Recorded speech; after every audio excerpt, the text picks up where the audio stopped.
স্বাগতম মন্ত্রমুগ্ধকর পশ্চিমবঙ্গে, যেখানে প্রকৃতি, সংস্কৃতি ও ইতিহাস একসাথে মিশে তৈরি করেছে এক অনন্য অভিজ্ঞতা। পাহাড়ের সৌন্দর্য থেকে শুরু করে পৃথিবীর বৃহত্তম ম্যানগ্রোভ অরণ্য আর শহরের উন্মাদনা থেকে শান্ত শান্তিনিকেতন, পশ্চিমবঙ্গের প্রতিটি কোণে কিছু না কিছু নতুন অপেক্ষা করছে। অক্টোবর মাস পশ্চিমবঙ্গের ভ্রমণের সেরা সময়গুলির একটি, কারণ আবহাওয়া মনোরম এবং এই সময় দুর্গাপুজো উৎসবের আনন্দ চারিদিকে ছড়িয়ে থাকে। এই ভিডিওতে আমি আপনাকে নিয়ে যাব পশ্চিমবঙ্গের 5টি সেরা গন্তব্যে, যা আপনি অক্টোবর মাসে ঘুরে দেখতে পারেন। প্রতিটি স্থানের জন্য আমি আপনাকে আনুমানিক বাজেটও উল্লেখ করব, যাতে আপনার ট্রিপ পরিকল্পনা করতে সুবিধা হয়। তবে চলুন শুরু করা যাক। দার্জিলিং, পাহাড়ের রানী। আমাদের প্রথম গন্তব্য হলো দার্জিলিং, পশ্চিমবঙ্গের পাহাড়ের রানী। প্রকৃতি ও রোমাঞ্চ প্রিয়দের জন্য এটি একটি অপরিহার্য ভ্রমণ স্থান। হিমালয়ের পাদদেশে অবস্থিত দার্জিলিং থেকে আপনি কাঞ্চনজঙ্ঘা শৃঙ্গের মন্ত্রমুগ্ধকর দৃশ্য, দ্য গ্রেট স্লিপিং বুদ্ধা দেখতে পাবেন। অক্টোবর মাসে আকাশ পরিষ্কার থাকে, ফলে আপনি এই বিরল দৃশ্য খুব সহজেই দেখতে পাবেন। আপনার দিনটা শুরু করতে পারেন টাইগার হিল থেকে, যেখানে আপনি সূর্যোদয় এবং কাঞ্চনজঙ্ঘা শৃঙ্গের দৃশ্য একসাথে দেখতে পাবেন। এরপরে আপনি বাতাসিয়া লুপে যান, যেখানে আপনি দার্জিলিংয়ের হিমালয়ান টয় ট্রেন 360 ডিগ্রির লুপ তৈরি করে। দার্জিলিংয়ের বিখ্যাত টি বাগান ঘুরে দেখতে পারেন, যেখানে আপনি চায়ের উৎপাদন সম্পর্কে, ইতিহাস ও প্রক্রিয়া সম্পর্কে জানতে পারবেন। দার্জিলিংয়ে আরও যে স্থানগুলি আপনি দেখতে পারেন তা হলো ঘুম মনেস্ট্রি শান্তিপূর্ণ, জানপার্নিস পিস প্যাগোডা এবং জনপ্রিয় চৌরাস্তার মল রোড। সন্ধ্যের ভিউটা এক আলাদাই মাত্রা এনে দেয়, যেখানে আপনি স্থানীয় হস্তশিল্প কিনতে পারেন এবং সুস্বাদু মোমো খেতে পারেন। যদি আপনি রোমাঞ্চ ভালোবাসেন, তবে ট্রেকিং ও প্যারাগ্লাইডিংয়ের অভিজ্ঞতাও নিতে পারেন। আনুমানিক বাজেট 4 দিনের দার্জিলিং সফরের জন্য, যেখানে মাঝারি মানের হোটেল, খাওয়া দাওয়া, ভ্রমণ ও অন্যান্য সাইটসিংয়ের অন্তর্ভুক্ত। আপনার বাজেট হবে প্রায় 7,500 থেকে 9,000 প্রতিজনের। খেলনা, ট্রেন বা অ্যাডভেঞ্চার স্পোর্টসের অভিজ্ঞতা চাইলে একটু খরচ বেশি হতে পারে। সুন্দরবন, রহস্যময় ম্যানগ্রোভ অরণ্য। এরপর আমরা যাব সুন্দরবন, বিশ্বের বৃহত্তম ম্যানগ্রোভ বন ও ইউনেস্কো ওয়ার্ল্ড হেরিটেজ সাইট।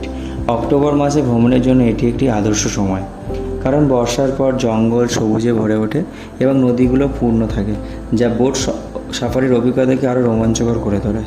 ইলিশ উৎসব এক জনপ্রিয় উৎসব, এই উৎসবেও সামিল হতে পারেন। সুন্দরবন বিখ্যাত তার বাঘ ও বন্যপ্রাণীদের জন্য, বিশেষ করে রয়্যাল বেঙ্গল টাইগারের জন্য। এখানে আপনি নৌকায় করে জঙ্গলের গভীরে ঘুরতে পারবেন। বিভিন্ন প্রজাতির প্রাণী যেমন কুমির, চিত্রা হরিণ, বন্য শূকর ও বিভিন্ন প্রাণী দেখতে পারবেন। মূল আকর্ষণ হলো সুন্দরবনের টাইগার রিজার্ভ, যেখানে গাইডেড বোট সাফারির মাধ্যমে বন্যপ্রাণীর কাছ থেকে কাছাকাছি দেখার সুযোগ থাকে। এছাড়াও দেবাকি ওয়াচ টাওয়ার থেকে অরণ্য প্রাণীদের চমৎকার দৃশ্য দেখতে পারেন। সজনেখালি বার্ড স্যাচুরি তো বিভিন্ন ধরনের পাখি যেমন মাছরাঙা, বক ও ইগ্রেট দেখতে পাবেন। সুন্দরবনের রাত্রিকালীন সাফারিও বেশ উত্তেজনাপূর্ণ, যেখানে আপনি রাতে বন্য জীবনের শব্দ শুনতে পাবেন। সেটা আপনিও বোটে বসেও চড়তে পারবেন।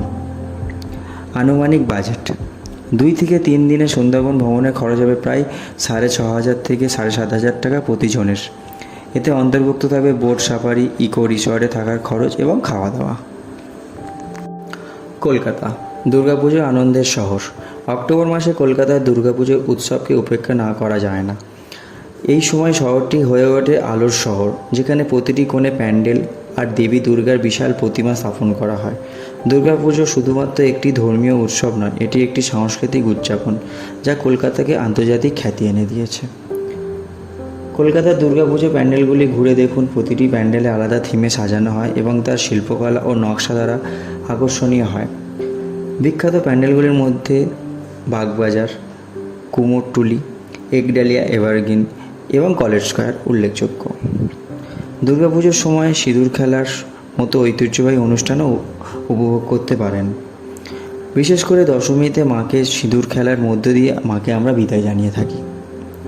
শুধু প্যান্ডেলে নয়, কলকাতার প্রাচীন স্থাপত্যের সৌন্দর্য উপভোগ করতে পারেন। Victoria Memorial, Howrah bridge, Saint Paul's catholic সহ আরও অনেক ঐতিহাসিক স্থান দেখার সুযোগ পাবেন। এছাড়াও কলকাতার রাস্তায় খেতে পারেন শহরের বিখ্যাত স্ট্রিট ফুড, যেমন ফুচকা, কাঠি রোল, ঝালমুড়ি এবং অবশ্যই রসগোল্লা সন্দেশ তো একেবারেই বাদ দেওয়া যায় না। আনুমানিক বাজেট। কলকাতায় 3 দিনের ভ্রমণে, যেখানে স্থানীয় ভ্রমণ, খাবার, হোটেল খরচ অন্তর্ভুক্ত থাকবে, আপনার বাজেট হবে আনুমানিক প্রায় 15,000 থেকে 20,000 টাকা প্রতিজন। দুর্গাপুজোর সময় হোটেল খরচ একটু বেশি হতে পারে, তাই আগে থেকেই বুকিং করার পরামর্শ রইল। শান্তিনিকেতন সাংস্কৃতিক আশ্রয়। শেষে শান্তিনিকেতন শান্তি ও শিল্পের এক মেলবন্ধন। যদি আপনি পশ্চিমবঙ্গের সংস্কৃতির গভীরে ডুব দিতে চান, তবে শান্তিনিকেতন আপনার জন্য সঠিক জায়গা। রবীন্দ্রনাথ ঠাকুরের দ্বারা প্রতিষ্ঠিত এই স্থানটি শিল্প, সংস্কৃতি ও সাহিত্যের কেন্দ্র। অক্টোবর মাসে এখানকার আবহাওয়া মনোরম থাকে এবং বিভিন্ন সাংস্কৃতিক অনুষ্ঠান ও উৎসব শুরু হয়। আপনি শান্তিনিকেতনে বিশ্বভারতী বিশ্ববিদ্যালয় ঘুরে দেখতে পারেন, যা ঠাকুরের আদর্শে তৈরি হয়েছিল। এছাড়া রবীন্দ্র ভবন মিউজিয়ামও দেখা উচিত, যেখানে ঠাকুরের জীবন ও সাহিত্যকর্ম সম্পর্কে জানতে পারবেন। কোপাই নদী, যা অনেক কবিতার প্রেরণা, ও আমার কুটির ঘুরে দেখতে পারেন, যেখানে স্থানীয় হস্তশিল্প ও চামড়ার পণ্য বিক্রি হয়। শান্তিনিকেতনের শান্ত পরিবেশের মনের প্রশান্তি ও সাংস্কৃতিক রস আস্বাদনের ওপর উপযুক্ত। এছাড়াও পৌষ মাসে পৌষ মেলা পার্বণ হয়, যেখানে আপনি মেলাতে অংশগ্রহণ করতে পারেন। খুব বড় মেলা হয় এবং সেই মেলাতে আপনি খুব সহজেই মিশে যেতে পারেন। এছাড়াও সোনাঝুরিতে আপনি বিভিন্ন হাতে তৈরি জিনিস, বাউল গান, এক লাল মাটির সাথে এক আলাদাই মিশ্রণ পাবেন, যা আপনার ভ্রমণকে এক আলাদা মাত্রা এনে দেবে। আনুমানিক বাজেট। 2-3 দিনে শান্তিনিকেতনে সফরে খরচ হবে প্রায় 8 থেকে 10,000 টাকা জনপ্রতি, যেখানে থাকবে আপনার যাতায়াত, থাকার ব্যবস্থা এবং দর্শনীয় স্থান ঘুরে দেখার খরচ। যদি ভিডিওটি আপনাদের ভালো লেগে থাকে, তাহলে অবশ্যই একটি লাইক করবেন এবং সাবস্ক্রাইব করতে একদমই ভুলবেন না। আর বন্ধুদের সাথেও শেয়ার করবেন, যাতে তারাও এই ভিডিওর মাধ্যমে সঠিক তথ্য পায় এবং সুন্দরভাবে পশ্চিমবঙ্গকে নতুনভাবে জানতে পারে এবং মানসিক শান্তি সাথে সমস্ত দিক ঘুরে দেখতে পারে। ধন্যবাদ, আবার দেখা হবে ভিডিওটিতে।